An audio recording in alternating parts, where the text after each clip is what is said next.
Bismillahirrahmanirrahim. Assalamualaikum warahmatullahi wabarakatuh. Rabbi sholli sadri wa yassirli amri wahlul 'uqdatam min lisani yafqahu qawli. Amma ba'd. Puji syukur kehadirat Allah atas segala nikmat rahmat-Nya sehingga kita semua bisa berkumpul di sini memenuhi undangan saya. Terima kasih banyak sebelumnya Bapak Ibu guru. Kemudian salawat serta salam senantiasa kita sanjung agungkan kepada Nabiullah Nabi Muhammad SAW.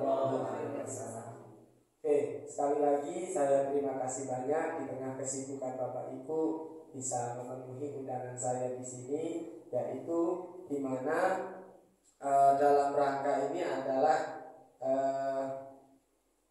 penerapan budaya positif.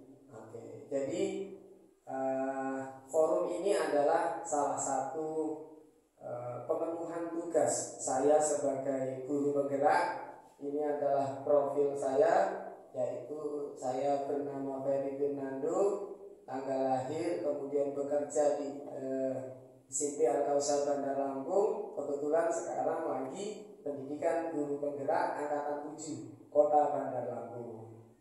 Oke, kemudian di dalam forum ini, jadi dalam proses pendidikan guru penggerak itu ada banyak sekali modul-modul yang harus dibahas, dan di setiap modul itu ada tugas-tugas yang harus dipenuhi. Nah, ini salah satunya adalah tugas namanya aksi nyata, di mana saya ini diminta untuk ada implementasinya terhadap apa yang saya dapatkan dari sejauh ini mengikuti program guru penggerak, dan ini adalah salah satu yang akan saya bagikan ke sebagian, ini mungkin masih sebagian kecil dari warga sekolah kita, yang mudah-mudahan melalui forum kecil ini bisa saling berbagi nantinya di luar ini tentang apa yang akan dijelaskan. Dan satu lagi yang gak kalah penting Bapak Ibu, saya berdiri di sini bukan saya yang paling paham, itu yang utama. Bukan juga saya yang paling hebat atau yang lain-lain. Tapi kalau yang paling ganteng insya Allah masih bisa bersaing. Oke.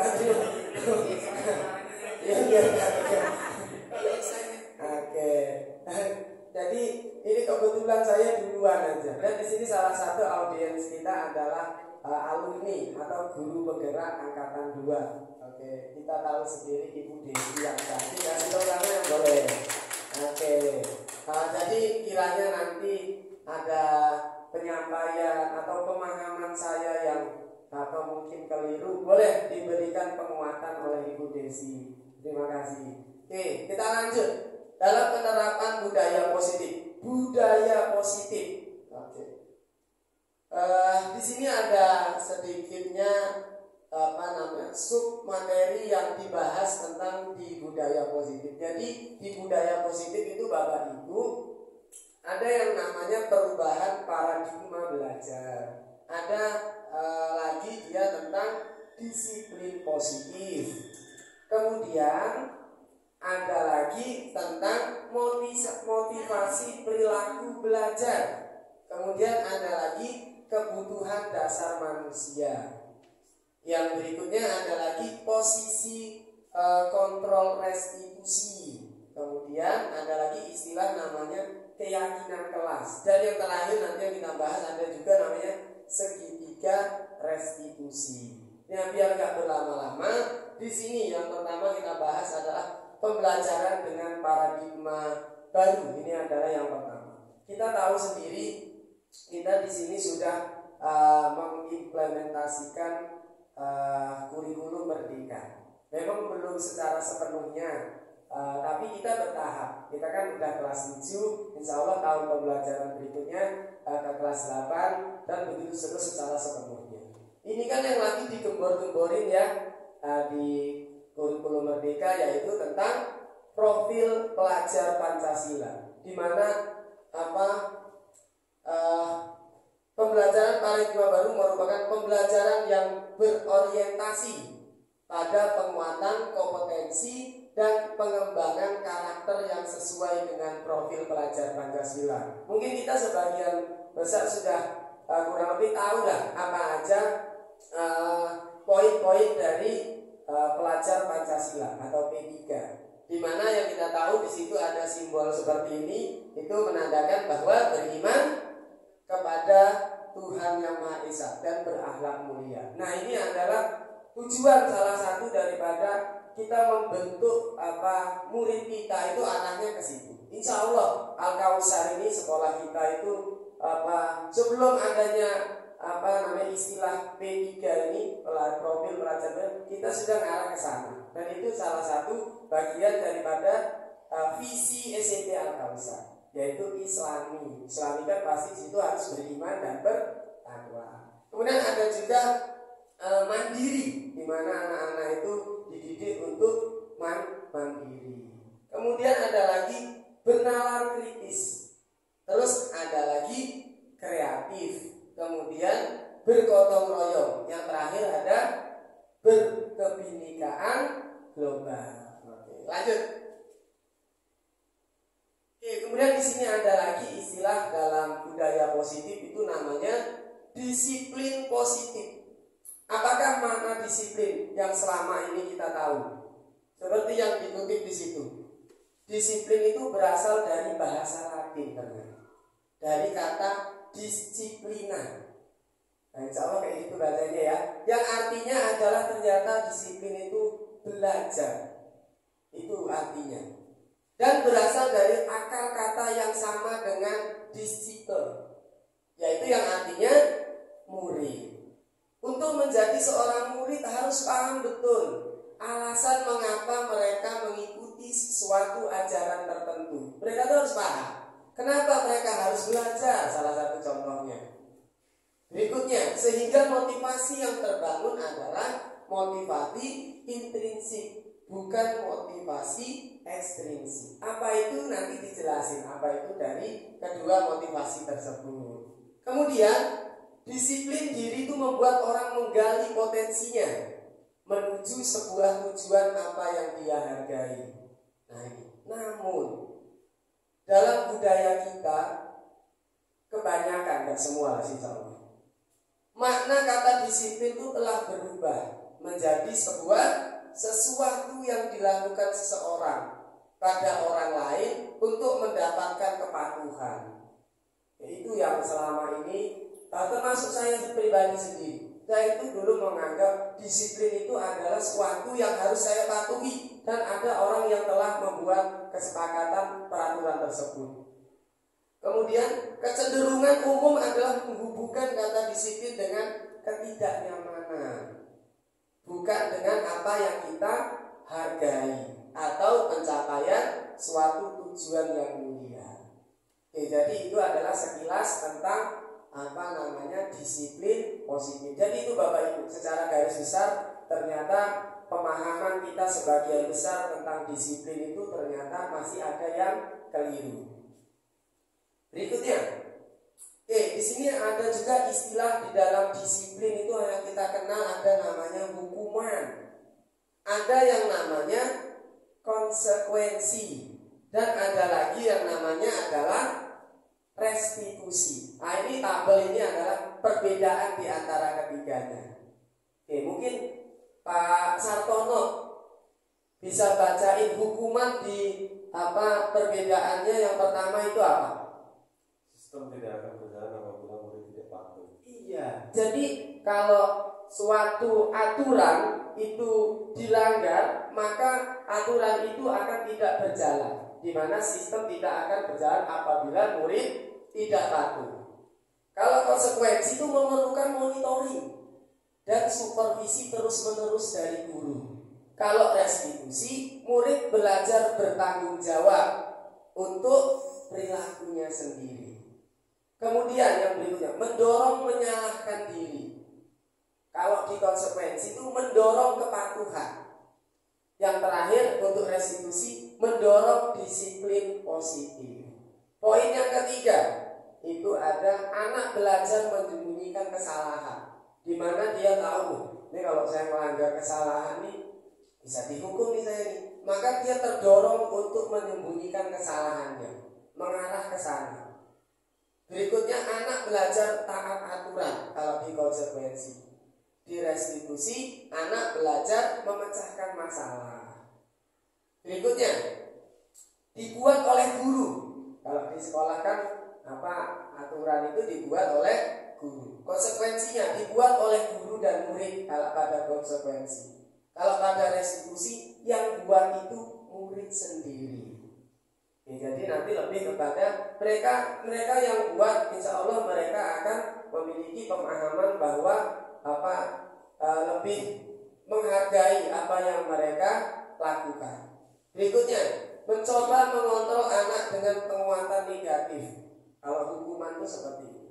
Kemudian konsekuensi mencoba mengontrol anak dengan penguatan positif. Untuk yang restitusi, anak paham bahwa dirinya yang memegang kendali kontrol. Yang terakhir, marah, rasa bersalah, dipermalukan, merasa tidak dihargai. Kalau di konsekuensi, kehilangan hak, dibuat tidak nyaman, diasingkan untuk sementara bagi. Kalau di restitusi, dia nyaman. Nah, dari ini semua, di sini saya punya sebuah suatu tindakan. Misalkan ada suatu anak itu melakukan suatu pelanggaran atau aturan. Nah, di sini contohnya mencatat. Jadi anak itu disuruh nyatet 100 kali di dalam buku kalimat. Saya tidak akan terlambat lagi gitu terus sampai 100 kali kalimat. Kira-kira karena dia terlambat sekolah. Menurut Bapak Ibu, aturan itu tuh termasuk hukuman atau konsekuensi menurut Bapak Ibu? Hukuman. Masuk ke dalam hukuman. Oke, nanti kita lihat. Kalau yang kedua nih, dia suruh lari keliling lapangan basket 2 kali karena dia terlambat hadir ke sekolah. Itu masuk ke mana kira-kira? Hukuman atau konsekuensi? Hukuman. Sepakat semua? Oke. Kemudian yang berikutnya, murid itu disuruh push up 15 menit atau 15 kali karena tidak menggunakan masker ketika pada masa pandemi. Yang berikutnya, kira-kira sebelum ke berikutnya itu masuk ke dalam mana ini? Masuk ke dalam hukuman. Oke, nanti saya akan tanyakan alasannya. Berikutnya, mengganti kertas tugas teman-teman yang telah dicoret-coret. Masuk ke dalam konsekuensi. Ini kalau saya lihat sepakat semua nih. Berikutnya, membersihkan tumpahan air di meja tulis karena tersenggol dalam konsekuensi. Berikutnya, murid disuruh untuk mengenakan sepatu seharian di sekolah karena tidak mengenakan sepatu hitam. Berikutnya, ada anak disuruh keliling lapangan 2 kali karena terlambat 10 menit waktu pelajaran PJOK. Masuk ke dalam konsekuensi. Tadi ada yang saya tertarik dengan jawaban dari salah satu rekan kita, Pak Agus. Kira-kira Pak Agus, apa yang mendasari Pak Agus itu lari keliling lapangan basket 2 kali? Padahal suruh lari dia. Tapi pada pelajaran PJOK kok masuk ke konsekuensi, apa alasannya? Alasannya adalah itu sudah dibuat kesepakatannya antara guru dan murid, Pak. Oh, itu alasan. Iya. Boleh kasih tepuk tangan. Sekarang coba kita tarik ulang ke atas tabel tadi. Oke, ini perbedaannya tadi ya. Oke, selanjutnya kita lihat jawaban yang benar. Oke, kira-kira dari jawaban Bapak Ibu ada poin yang keliru nggak tadi yang dijawab? Tadi yang pertama sepakat itu hukuman. Iya. Yang kedua, tadi paling tertarik itu yang paling bawah tadi ya.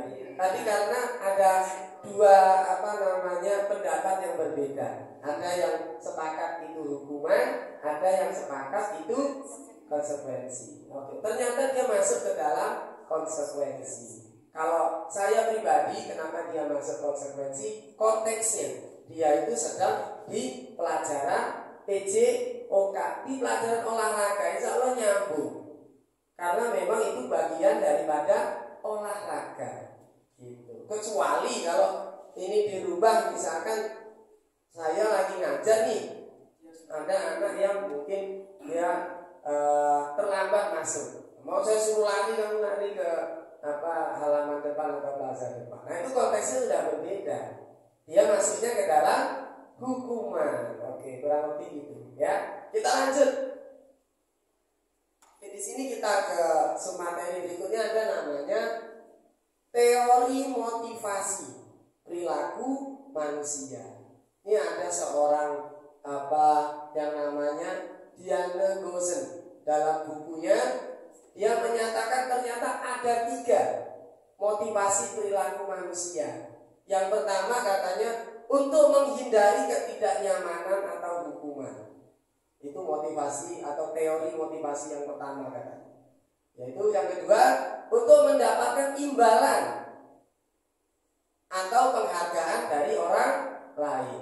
Yang ketiga untuk menjadi orang yang mereka inginkan dan menghargai diri sendiri dengan nilai-nilai.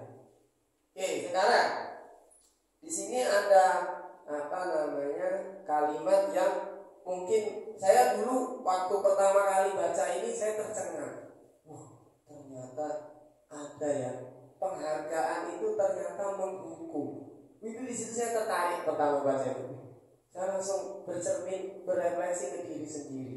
Kadang skala kecil lah, di rumah lah. Kadang-kadang tuh anak saya sendiri, ayo nih nanti dikasih ini.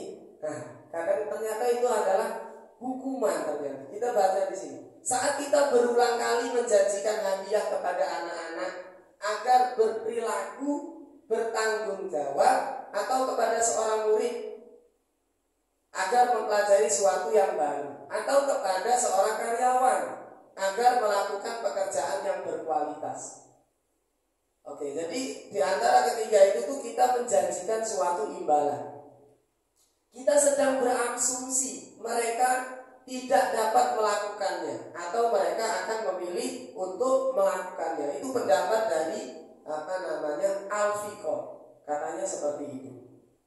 Kita lanjut. Kemudian Al-Fiqh juga meneruskan bahwa mengemukakan baik penghargaan maupun hukuman adalah cara-cara mengontrol perilaku seseorang yang menghancurkan potensi untuk pembelajaran yang sesungguhnya. Menurutnya, tindakan belajar itu sendiri adalah penghargaan yang sesungguhnya. Jadi kata beliau seperti itu. Kita lanjut. Kemudian ada teori lagi dari Al-Fiqh mengenai penghargaan itu tadi, di mana katanya penghargaan itu ya nggak semuanya negatif. Penghargaan itu efektif jika menginginkan seseorang melakukan sesuatu yang kita inginkan dalam jangka waktu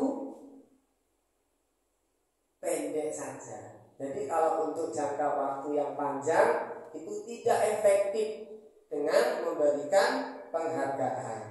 Kemudian jika kita menggunakan penghargaan lagi dan lagi terus begitu terus, maka orang tersebut akan bergantung kepada setiap imbalan yang kita janjikan.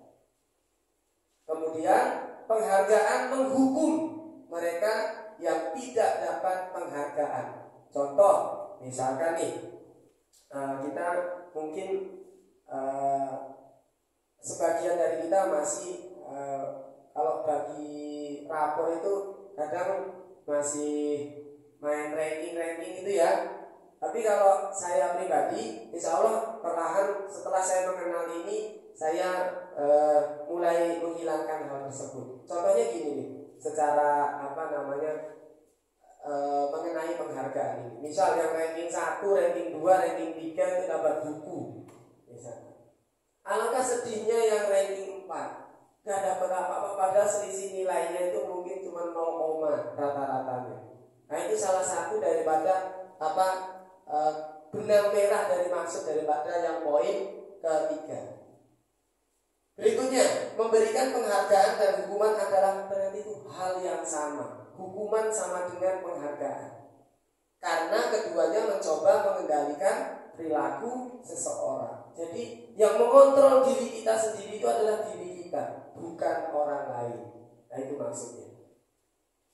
Berikutnya,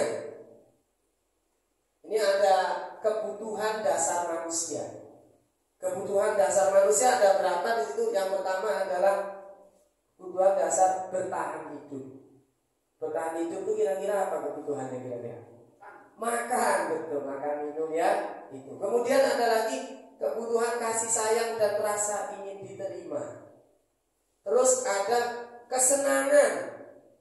Kemudian ada kebutuhan dasar manusia itu tentang kebebasan. Kemudian ada tentang penguasaan. Nah, dari ini semua ini adalah kebutuhan dasar manusia.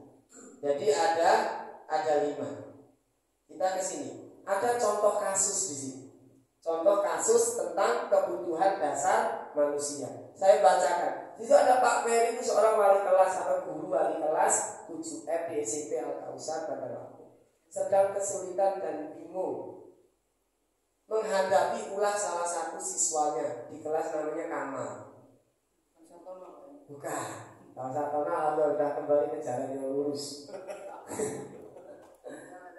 Katanya berapa laporan itu masuk ke saya atau ke Pak Ferry mengenai ulah si Kamal ini. Yaitu Kamal tuh akhir-akhir ini sering sekali meminta bekal makan siang, ngambilin bekal makan siang kawan-kawannya di kelas dengan paksa. Jika Anda menghadapi, jika ini ke kalian yang ada di sini menghadapi situasi semacam yang saya alami, apa yang Anda lakukan? Menurut Anda, kira-kira apa alasan Kamal melakukan hal tersebut? Kalau kita kebutuhan dasar manusia ini. Oke, ini ada hubungannya ke sini ternyata, Bapak Ibu. Dia itu ada kebutuhan dasar yang ingin dipenuhinya. Kita lihat ke sini.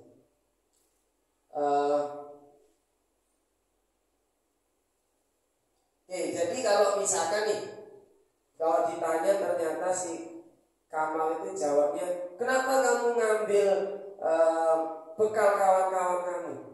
Dia jawabnya misal, karena ibu saya misalkan ngasih bekalnya itu setiap hari itu terus sayurnya. Makanya dia itu pengen coba hal yang lain. Jadi makanya itu dia ngambil lauk bekal kawannya. Nah kira-kira itu kalau dia jawab seperti itu tuh jawaban dia. Karena dia pengen nyoba sayur yang lain. Karena dia bosan setiap hari dibawain itu. Kira-kira dia ingin kebutuhan dasar yang mana yang ingin dia penuhi sebenarnya? Kalau dia jawabnya kayak gitu tuh. Yang mana? Yang kesenangan. Ya, kalau dia jawabnya gini nih, iya soalnya saya itu lapar, nggak bawa nggak dikasih bekal, nggak disangoni dari rumah. Kira-kira kebutuhan dasar mana yang yang ingin dipenuhi oleh si Kamal ini? Yang mana? Kasih sayang. Ada lagi dia nggak bawa bekal, ngambil lah si sayur kawannya itu, udah ngambil dijejak pulang. Nggak sampai kayak gitu. Jadi dia ngambil karena nggak bawa bekal. Kira-kira yang mana, Bapak Ibu? Kebutuhan dasar yang mana? Penguasaan. Ada lagi? Enggak, dia ngambil loh karena mau bawa ini. Oke. Kalau saya lebih kepada bertahan hidup. Karena dia nggak bawa bekal. Kalau nggak makan dia lemes, ya lemes dan seterusnya. Jadi bertahan hidup. Kalau misalkan dia itu lebih kepada karena dia jawabnya gini misalnya, oh saya ngambil bekal kawan saya karena ya untuk main-main misalkan gitu, karena dia ini kesana sampai ketawa-ketawa, dia anggap itu adalah mainan dia seperti itu. Kira-kira itu kebutuhan dasar yang mana? Yang mana? Yang kesenangan. Ada lagi kebebasan. Pendapat kita itu memang beragam-ragam. Itu nggak apa-apa. Seperti Indonesia. Indonesia itu indah karena keberagamannya. Kita lanjut. Kemudian ini ada kasus lagi nih tentang kebutuhan dasar manusia. Di sini ada namanya Queen. Itu salah satu siswa 7F. Dia begitu sesampainya di rumah. Jadi ceritanya dia itu pulang sekolah nangis, ngadu sama emak bapaknya, katanya bapak dia itu benci atau dia tuh nggak suka dengan Pak Ferry katanya gitu. Yaitu seorang gurunya. Menurut Anda, kebutuhan apa yang berkuasa di balik Queen? Jika jawaban anak itu adalah bila Anda berada dalam posisi Pak Ferry dengan mendengar informasi dari orang tua Queen tentang perasaan Queen hari itu, apa yang akan Anda lakukan pada Queen besok ketika ia masuk sekolah agar kebutuhan dasarnya terpenuhi? Misal nih, di sini ada slide-nya untuk lebih jelas. Oke. Ini adalah jawaban Queen.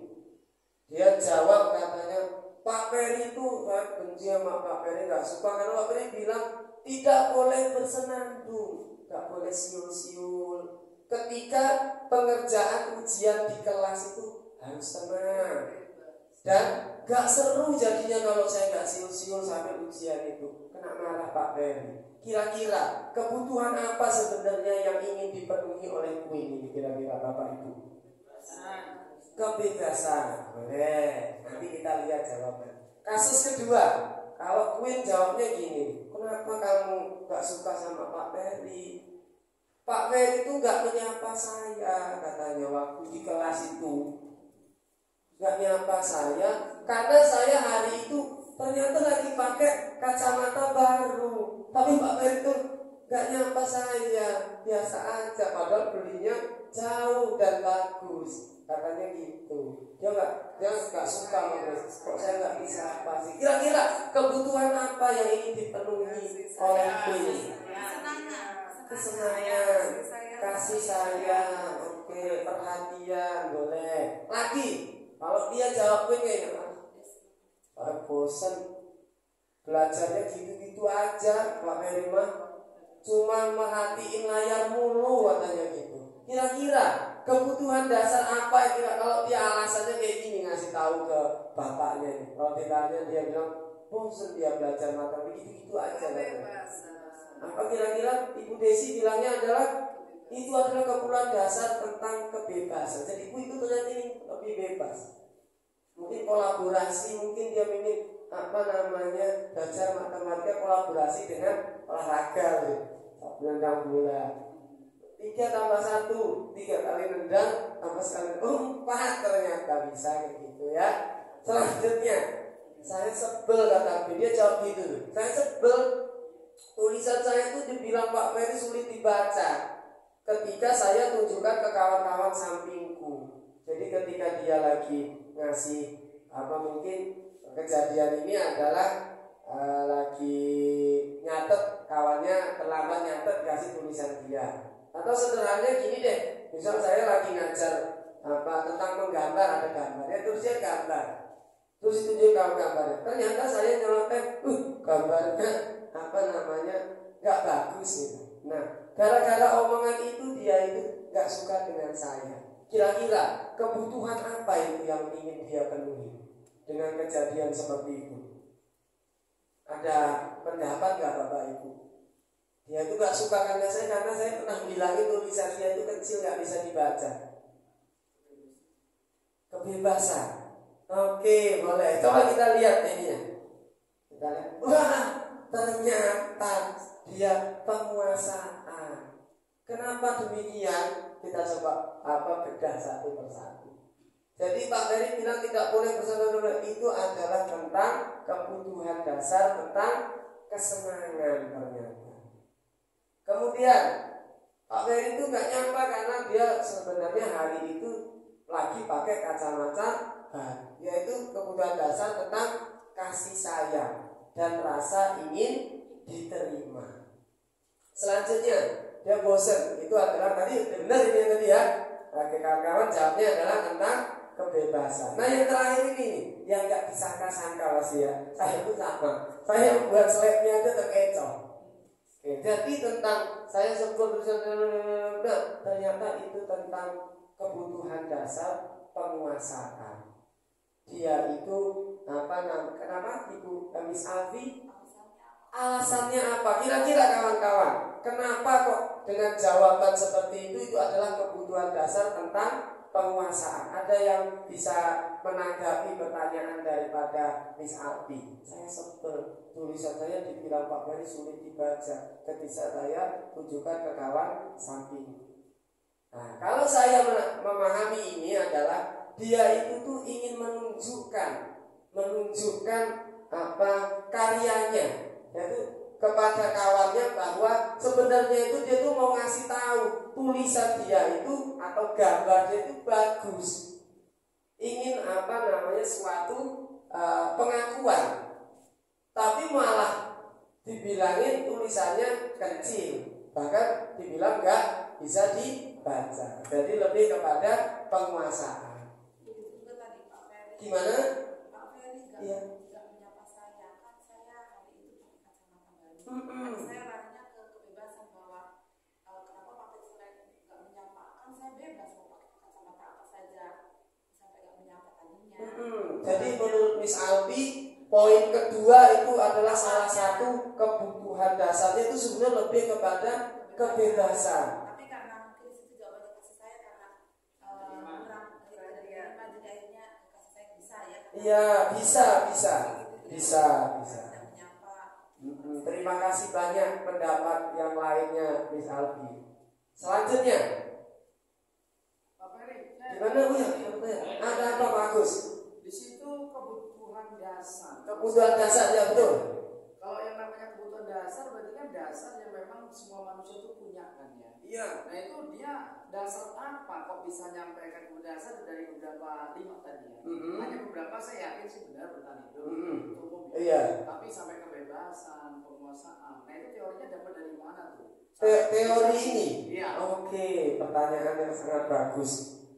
Teori ini jadi tentang kebutuhan dasar manusia itu teorinya ya kalau ini munculnya dari mana itu dari modul apa sih bahasanya ya, penyusun modul ya salah satunya adalah tentang budaya positif itu ada kebutuhan dasar manusia. Jadi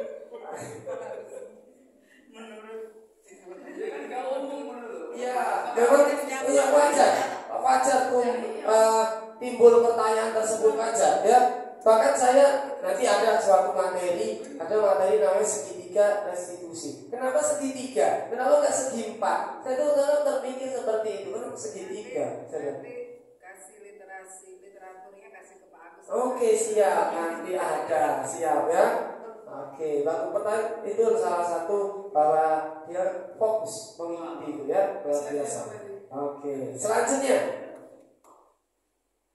Ini tadi udah, selanjutnya. Nah, ini ada lagi poin selanjutnya tentang budaya positif, yaitu posisi kontrol restitusi. Di mana di dalam ini ada yang dikenal dengan penghukum. Terus ada juga dikenal dengan pembuat merasa bersalah. Maksudnya si pelaku merasa menjadi bersalah. Dia mikir bersalah. Terus posisi kontrol itu yang ketiga adalah teman. Yang berikutnya sebagai teman. Ada lagi sebagai pemantau. Kemudian yang terakhir dia sebagai manajer. Untuk lebih jelasnya, di sini ada sebuah tabel tentang 5 posisi kontrol, yaitu ada yang saya jabarkan tadi. Kemudian ini adalah poin-poinnya. Di mana kita lihat poin yang pertama saja. Di situ ada guru berbuat motivasinya.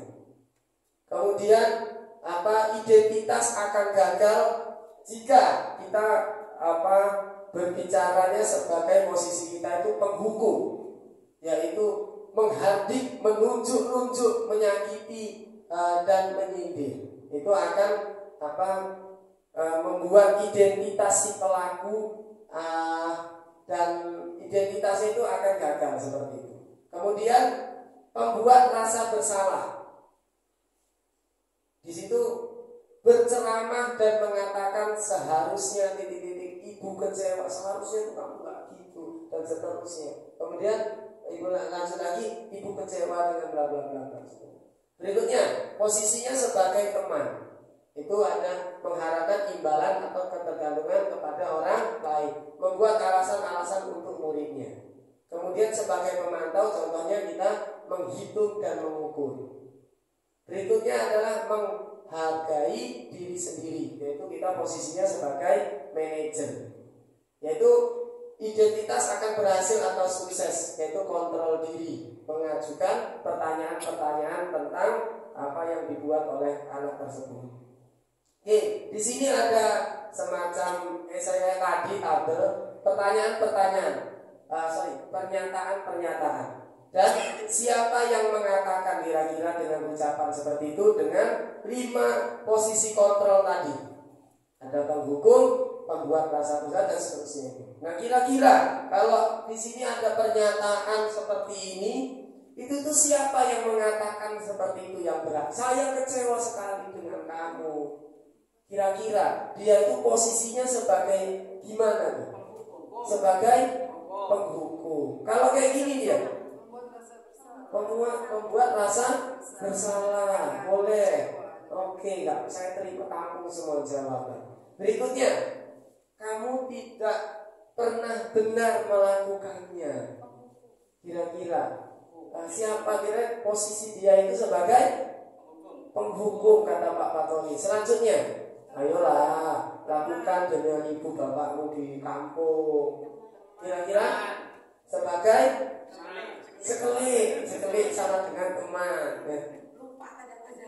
Oh, apa aja tadi boleh kita lihat lagi. Ada manajer, pemantau, teman, dan seterusnya, penghukum, pembuat rasa bersalah. Gimana ada ingat, Miss? Oh, ganti. Boleh kita ralat lagi nanti ya. Ada jawaban dulu Pak. Wah. Kita jadi ada yang saya kecewa sekali dengan kamu. Kira-kira apa? Ada perubahan? Oh, buat orang itu nanti jadi ketemu.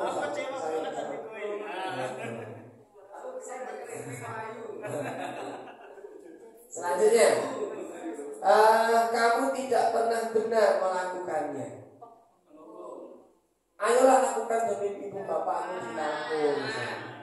Berikutnya, apakah kamu mau mendapatkan stiker bintang hari ini? Pemantau.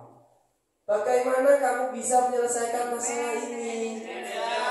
Manajer. Dan terakhir, kamu selalu yang paling terakhir. Sebagai kita lihat jawab kita dengan gimana? Ada yang meleset nggak kira-kira? Ada. Di poin yang keberapa? Aman ya? Oke, jadi yang pertama itu ternyata membuat orang menjadi merasa bersalah. Jadi nanti tidak tahu 2 kali atau 3 kali.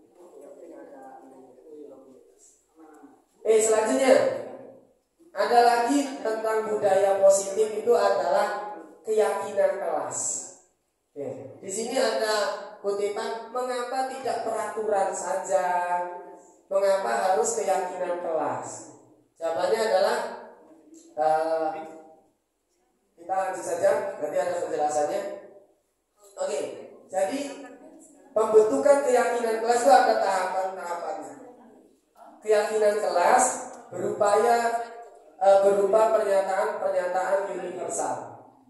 Kemudian pernyataan keyakinan kelas senantiasa dibuat dalam bentuk positif. Gimana?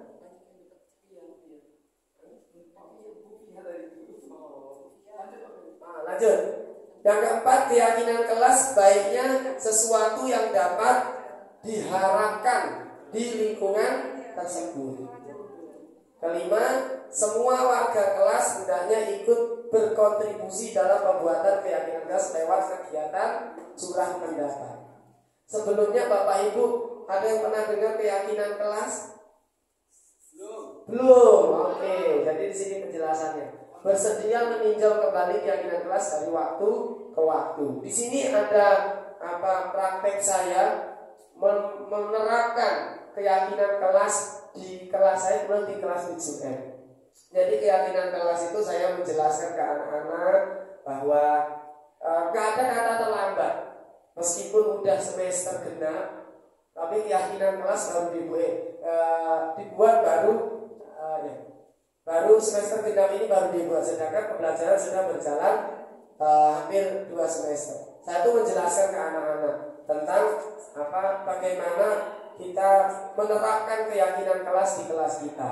Yaitu anak-anak itu saya kasih lembar kertas kecil untuk diisi, di mana isinya itu adalah anak-anak saya minta untuk menuliskan.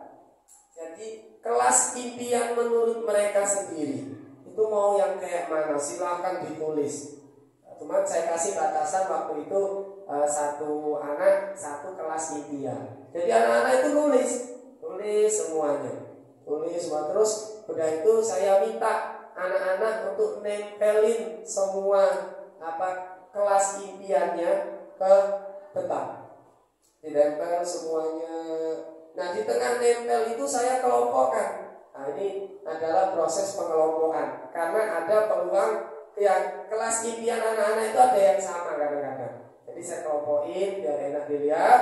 Nah, sesudah itu ada aturan bahwa tadi keyakinan kelas itu condong kepada kalimat-kalimat yang positif. Jadi kalau misalkan kita menghindari, ada salah satunya kata tidak. Misalkan tidak boleh terlambat. Jadi kata salah satu siswa di kelas saya itu dia nulisin kayak gitu, tidak boleh terlambat. Nah, di situ saya membuat perubahan supaya kalimatnya lebih positif. Jadi saya rubah menjadi disiplin waktu seperti itu. Jadi kita menghindari keyakinan kelas itu kalimat-kalimat yang negatif sehingga dirubah jadi kalimat positif. Nah, nanti kalau sudah semuanya diralat, jadi nggak semuanya bisa diambil. Jadi kadang-kadang anak itu nulis kelas impian tuh main-mainnya ada juga yang kayak gitu. Cuma kita eliminasi. Selanjutnya setelah itu jadi perwakilan daripada siswa di kelas itu tanda tangan bahwa kita komitmen kelas 7F, semua warga kelas 7F itu komitmen untuk menegakkan atau mematuhi keyakinan kelas yang mereka sendiri buat, seperti itu. Jadi mudah-mudahan sebenarnya saya ada impian di tahun ajaran baru kita nanti itu semua guru yang ada di sekolah kita itu bisa tahulah tentang prosedur pembuatan keyakinan kelas. Jadi semua kelas itu punya keyakinan kelas semua, itu bakal luar biasa bagusnya. Jadi anak-anak itu buat sendiri, kita nanti yang memilah-milah mana yang perlu perbaikan seperti itu. Jadi bukan saya yang buat ini anak-anak. Nah, ini nanti kalau udah jadi, katakan tulisan anak-anak kadang ada yang nggak rapi dan seterusnya, itu dibuat lagi, dibuat mana yang sudah disortir, baru ditempel di mati, ditempel yang rapi, udah itu tanda tangan seperti itu.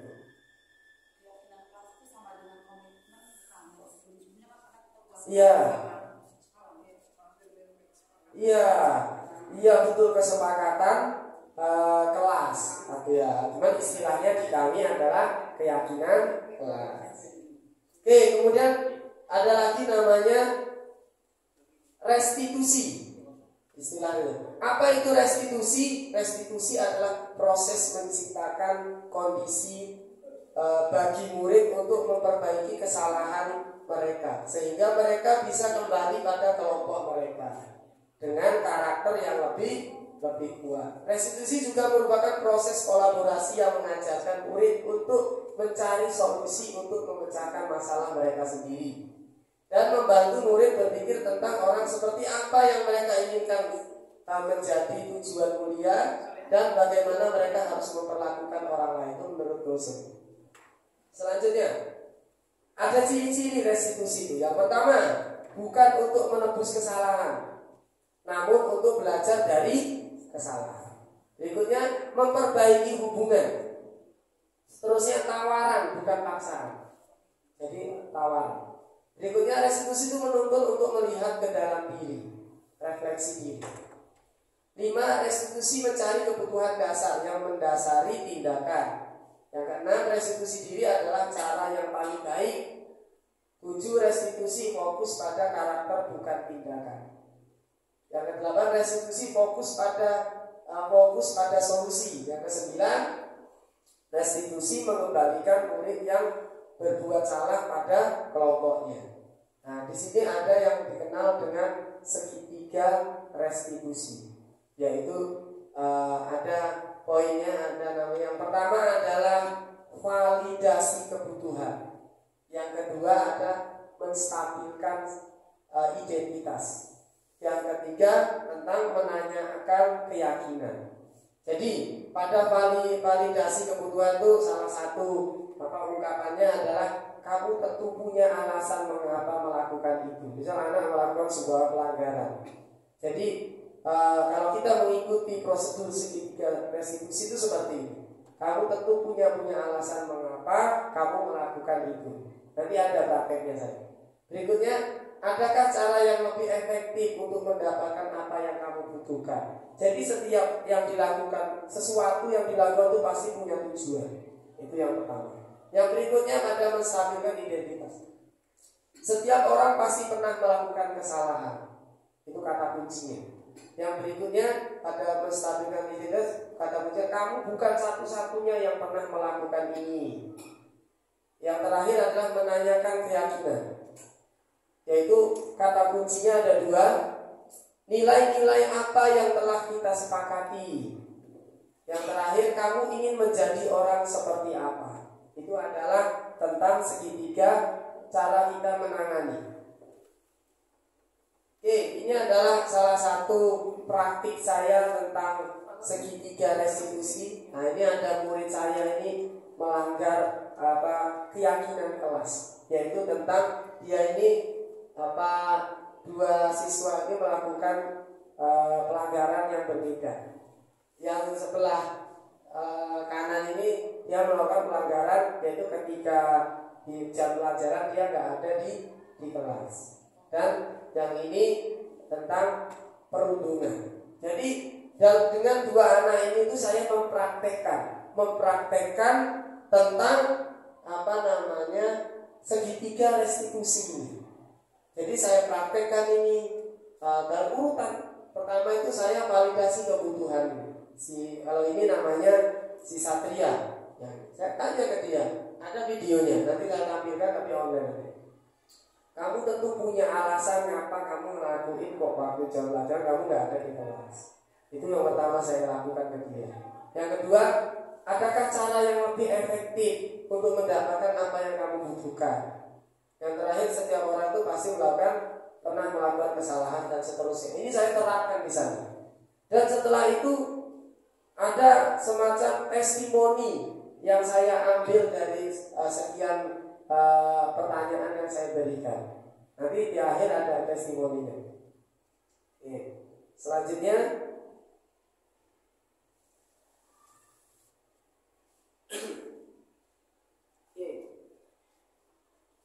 di sini ada testimoni yang segitiga restitusi yang keyakinan kelas bukan kelewat. Ini ada testimoni tentang kegiatan keyakinan kelas yang ada di 7F. Aduh, balik nih. Enggak ada suaranya ya. Oh, ya soalnya. Oke, nggak apa-apa lah. Ini ya. Nama saya Mania Putri, kelas 1F SMP Al-Kausar.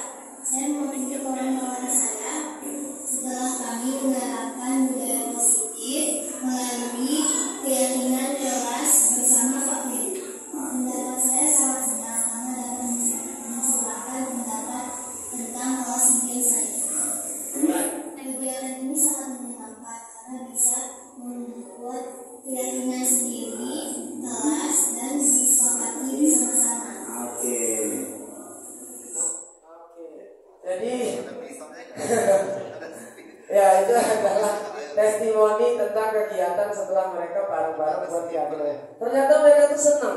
bisa nulis kelas impian mereka masing-masing dan disepakati bersama-sama. Ini adalah sampel dari keterangan mereka sendiri.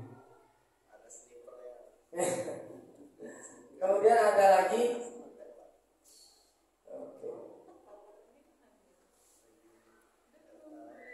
Ini ada testimoni tentang segitiga restitusi.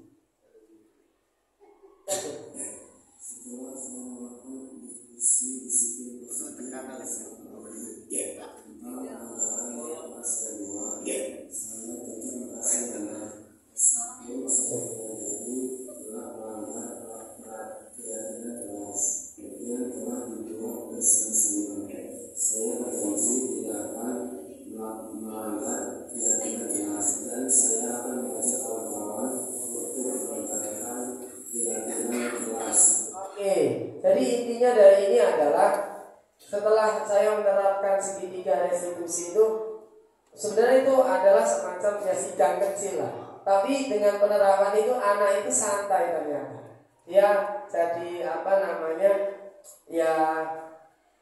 dia sadar bahwa dia itu melakukan kesalahan, di mana mereka itu sudah punya keyakinan kelas sendiri tapi dia melanggarnya. Seperti itu. Dan alhamdulillah dengan penerapan itu anak-anak tetap nyaman.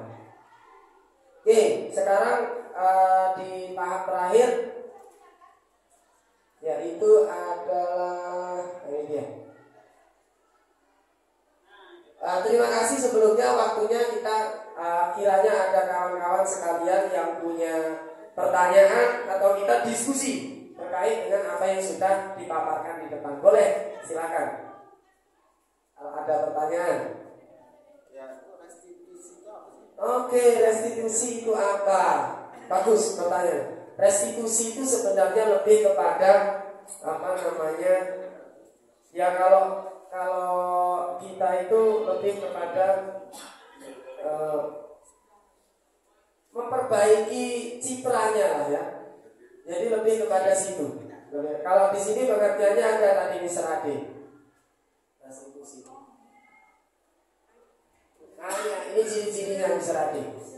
Oke, nah ini restitusi itu adalah proses menciptakan kondisi bagi murid untuk memperbaiki kesalahan mereka, sehingga mereka bisa kembali pada kelompok mereka dengan karakter yang lebih kuat. Itu maksudnya restitusi. Contohnya, kalau ke dalam contoh dia lebih kepada praktek ini. Jadi restitusi itu Mr. Ade ada tahapannya namanya segitiga restitusi, yaitu lebih ke penerapan jika anak kita ada yang melanggar keyakinan kelas. Oke. Keyakinan misalkan ini, keyakinannya ada di anak saya ini melakukan pelanggaran melanggar keyakinan kelas, yaitu satu itu bolos dari kelas. Kemudian yang satunya perundungan. Dengan menerapkan tahapan segitiga restitusi, alhamdulillah anak-anak dalam proses itu dia nyaman dan mengakui kesalahannya untuk memperbaiki apa yang memang seharusnya mereka lakukan. Seperti itu. Ada lagi? Cukup? Oke, demikian. Terima kasih banyak untuk kawan-kawan sekalian. Mudah-mudahan ini bermanfaat untuk kita semua. Untuk kawan-kawan yang berprofesi sebagai guru, mohon saling berbagi apa yang didapat dari sini. Demikian kurang lebihnya, saya mohon maaf atas segala mungkin ada yang kesalahan saya dalam memaparkan atau seperti apa. Kepada Allah saya mohon maaf. Assalamualaikum warahmatullahi wabarakatuh.